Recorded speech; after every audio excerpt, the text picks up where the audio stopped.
अगले दिन टाइम फिर रीसेट होता है और समुद्र के किनारे हमें यूएफओ दिखाया जाता है जहाँ काफ़ी भीड़ होती है। इस बार वहाँ गौतम भी होता है।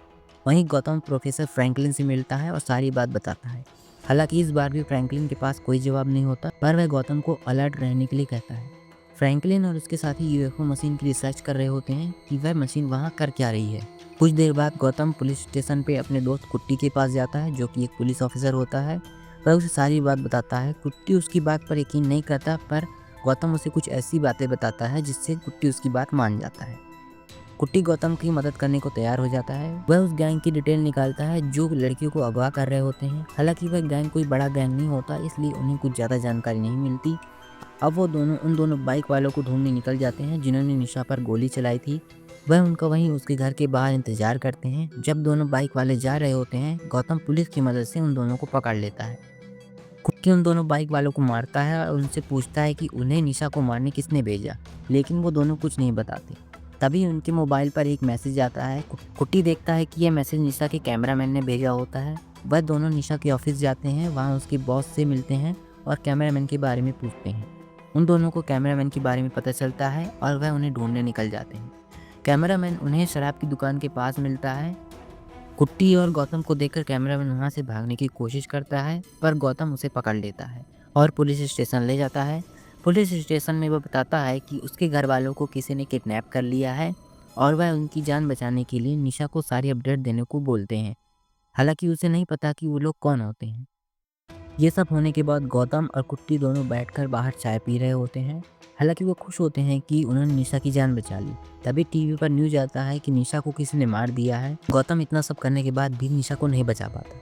अगले दिन टाइम फिर रीसेट होता है। इस बार दोनों जाकर फिर उन दोनों बाइक वालों को पकड़ लेते हैं।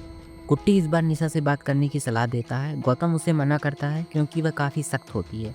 गौतम की मना करने के बावजूद कुट्टी निशा से बात करने जाता है और पूछताछ करता है। निशा उससे वारंट के लिए पूछती है, पर जब कुट्टी उसे बताता है कि वह गौतम का दोस्त है, तो निशा उसे थप्पड़ मार के वहाँ से चली जाती है।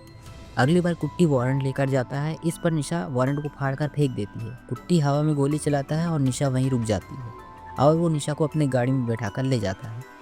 गाड़ी में निशा के साथ गौतम भी होता है। रास्ते में उन्हें कुछ पुलिस वाले रोक लेते हैं। कुट्टी उनसे मिलने जाता है, लेकिन वो पुलिस वाले कुट्टी को मार देते हैं और इसके बाद निशा और गौतम को भी मार देते हैं। अगले दिन टाइम रीसेट होता है। इस बार कुट्टी गौतम को सलाह देता है कि वह निशा से बात करे, क्योंकि अगर पुलिस भी उन लोगों के साथ है तो कुछ बड़ी बात होगी।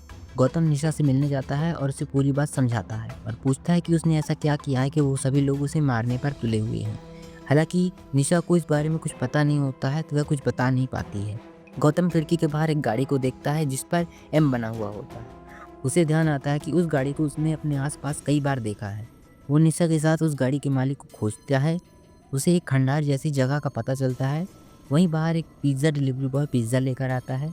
गौतम उस पिज़्ज़ा डिलीवरी बॉय से पिज़्ज़ा ले लेता है और उसे लेकर अंदर चला जाता है। अंदर जाने पर उसे एक लैब जैसी जगह मिलती है। वह देखता है कि जो उसके साथ हुआ है वह सब कुछ वहाँ पेंटिंग में बना हुआ है, कि कैसे उस पर रोशनी गिरी, कैसे निशा को 3 बार मारा गया।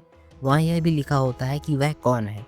जब गौतम और निशा घर के बाहर आते हैं, तब फिर से कुछ लोग उनका पीछा करते हैं। इस बार वो निशा और गौतम को घेर कर पकड़ लेते हैं। इस बार वहीं पास उस गाड़ी का मालिक आता है और हम देखते हैं कि यह डॉक्टर माइकल होता है, जो कि प्रोफेसर फ्रैंकलिन का दोस्त होता है और जिसका इंटरव्यू निशा ने लिया होता है। माइकल सबसे पहले गन निकालकर निशा को मार देता है।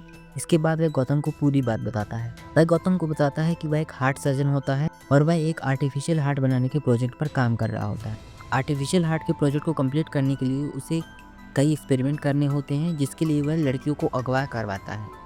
जिस दिन गौतम पर रोशनी गिरी होती है, उस दिन माइकल अपना आर्टिफिशियल हार्ट बनाने का प्रोजेक्ट पूरा कर चुका होता है, लेकिन उसे पता चलता है कि निशा को उसके बारे में सब पता चल चुका होता है और वह आईजी से उसकी शिकायत करने गई होती है। दरअसल आईजी के साथ काम करने वाला इंस्पेक्टर माइकल का आदमी होता है। वह माइकल को फ़ोन करके ये सब बता देता है। माइकल इस बात से काफ़ी टेंशन में आ जाता है। उस रात जिस जगह पर गौतम था और उस पर लाइट पड़ी थी, ठीक उसी जगह पर माइकल भी था और उस पर भी वही लाइट पड़ी थी। अगले दिन सुबह होता है। माइकल अपने जिस आर्टिफिशियल हार्ट प्रोजेक्ट को कंप्लीट कर चुका होता है, उसे फिर बनाना पड़ता है। इतना सारा काम करके वह काफ़ी थक जाता है और वहीं सो जाता है। जब वह उठता है तो वह देखता है कि उसे अपना आर्टिफिशियल हार्ट फिर बनाना पड़ता है। टाइम रिसेट होने पर अगली बार वह अपने दोस्त फ्रैंकलिन से मिलने जाता है। फ्रैंकलिन उसे बताता है कि जो एलियन मशीन आई हुई होती है उनकी वजह से वो लोग एक टाइम लूप में फंस गए हैं। फ्रैंकलिन टाइम लूप से निकलने के लिए एक जेंगो मशीन के बारे में बताता है और उसके लिए एक जेंगो फार्मूला भी बताता है। वह उस फार्मूला को बोर्ड पर लिखकर माइकल को दिखाता है। हालांकि तभी उसका असिस्टेंट वहां आ जाता है और वह फार्मूला आधा ही लिख पाता है। माइकल को फार्मूला पूरा नहीं मिल पाता। अगले दिन टाइम रीसेट होने पर माइकल जल्दी से फ्रैंकलिन के पास जाता है और सारी कहानी अपने तरीके से बताता है कि वो सब लोग एक टाइम लूप में फंस गए हैं और उससे निकलने के लिए उसने एक जेंगो फार्मूला बनाया है। वह उस फार्मूला को बोर्ड पर लिखकर फ्रैंकलिन को दिखाता है। उसे फार्मूला आधा ही पता होता है तो वो बोर्ड पर आधा फार्मूला लिखता है और फ्रैंकलिन को बाकी का फार्मूला लिखने को कहता है। फ्रैंकलिन उस फार्मूले को पूरा कर देता है। इसी समय माइकल को यह भी पता चलता है कि निशा को जो बचा रहा होता है वह कौन होता है। अब उसके पास पूरा फार्मूला भी होता है और उसे यह भी पता है कि निशा को कौन बचाता है। अब बस उसे निशा को मारकर टाइम लूप को तोड़ना होता है। इसके बाद जैसे ही माइकल गौतम को मारने वाला होता है, गौतम पास ही खड़े आदमी से गन छुड़ा लेता है और गौतम और माइकल एक दूसरे को मार डालते हैं। टाइम एक बार फिर रीसेट होता है। जब दोनों सुबह उठते हैं तो इस बार माइकल जल्दी से अपने कुछ लोगों के साथ गौतम के घर पहुंचता है। गौतम उन्हें देखते ही वहां से भागने लगता है। रास्ते में गौतम को निशा के पिता का फ़ोन आता है कि निशा को किसी ने किडनैप कर लिया है। वह अपने दोस्त कुट्टी की मदद लेता है निशा के फ़ोन को ट्रैक करने के लिए। साथ ही हॉस्पिटल में कॉल करके अपने दोस्त को कहता है कि जिस लड़की का आज ऑपरेशन है उसका ऑपरेशन उसे करना होगा। इसके बाद वह अपने दोस्त गुना को कॉल करता है और प्रोफेसर फ्रैंकलिन को सारी बात बताने के लिए कहता है। गौतम एक वीडियो रिकॉर्ड करके गुना को देता है जिसे वो फ्रैंकलिन को दिखाता है। कुट्टी गौतम और निशा को ढूंढने के लिए माइकल के लैब में जाते हैं लेकिन वहाँ कोई नहीं होता, इसलिए वो वहाँ से चले जाते हैं। रास्ते में वह उसी पिज़्ज़ा डिलीवरी बॉय का इंतज़ार करते हैं। पिज़्ज़ा डिलीवरी बॉय को नई लोकेशन मिलती है। वह पिज़्ज़ा लेकर वहाँ चला जाता है। वहाँ वह देखते हैं कि माइकल के असिस्टेंट ने पिज़्ज़ा मंगाया होता है। दोनों अंदर चले जाते हैं। अंदर जाने पर उन्हें माइकल का असिस्टेंट मिलता है और उन्हें यह भी पता चलता है कि जेंगो मशीन पूरी हो चुकी है। वह माइकल के असिस्टेंट को पीटते हैं और उससे निशा का पता पूछते हैं। वह उन्हें एक गोदाम के बारे में बताता है जहाँ निशा कैद होती है।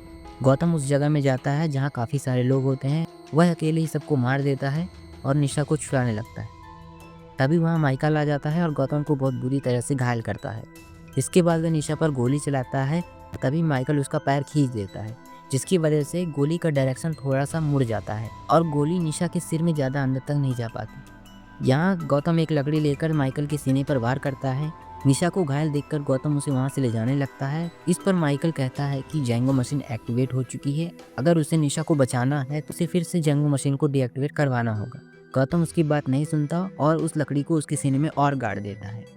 गौतम निशा को लेकर हॉस्पिटल जाता है जहां वह उसका ऑपरेशन करने की तैयारी करता है। दूसरी तरफ कुट्टी प्रोफेसर फ्रैंकलिन के साथ जेंगो मशीन चालू करता है और उसे बीच पर ले जाता है जहां एलियन स्पेसशिप होता है। वह जेंगो मशीन को ऑन करते हैं और उससे एक रे एलियन स्पेसशिप पर छोड़ते हैं जिससे स्पेसशिप से निकलने वाली किरण वापस जाने लगती है। दूसरी तरफ गौतम निशा का ऑपरेशन करने की हिम्मत नहीं जुटा पा रहा होता है। तभी उसका साथी आकर उसे एक ड्रग लेने के लिए कहता है। गौतम उस ड्रग को ले लेता है और निशा का ऑपरेशन करता है। निशा को होश नहीं आ रहा होता, इसके लिए वह उसे इलेक्ट्रिक शॉक देने की तैयारी करता है। जैसे ही वह उसे आखिरी शॉक देने वाले होते हैं जेंगो मशीन की वजह से चारों तरफ रोशनी छा जाती है। गौतम फिर से अपने कमरे में उठता है। उसे लगता है कि टाइम एक बार फिर से रीसेट हो चुका है। तभी उसके घर की बेल बजती है। इस बार सब कुछ अलग तरीके से हो रहा होता है और वह समझ जाता है कि उसने टाइम लूप को तोड़ दिया है। वह जल्दी निशा से मिलने हॉस्पिटल जाता है जहां वह देखता है कि निशा की तबीयत काफ़ी ठीक होती है। यहाँ कुट्टी आता है और उसे बताता है कि ड्रग्स की ओवरडोज की वजह से वह बेहोश हो गया था, इसलिए कुट्टी उसको घर में जाकर छोड़ आया था। वो न्यूज़ में देखते हैं कि स्पेसशिप वहाँ से जा चुकी है। कुट्टी गौतम को बताता है कि जिस जगह पर निशा कैद थी वहाँ उन्हें माइकल की लाश नहीं मिलती है। यहाँ हम देखते हैं कि माइकल के जो साथी होते हैं वह उसका ही आर्टिफिशियल हार्ट उसके सीने में लगाते हैं और माइकल की आँख खुल जाती है और ये मूवी यहीं एंड हो जाती है। जेंगो एक तमिल लैंग्वेज मूवी है जो कि 2021 में आई थी। यह इंडिया की पहली टाइम लूप के कॉन्सेप्ट पर बेस्ड मूवी है।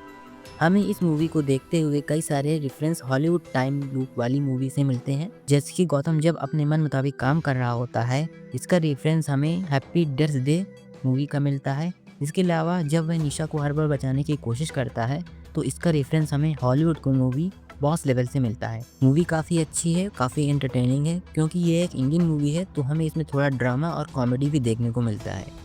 अगर आप साउथ इंडियन मूवीज़ को एंजॉय कर पाते हैं तो ये मूवी आपको पसंद आएगी।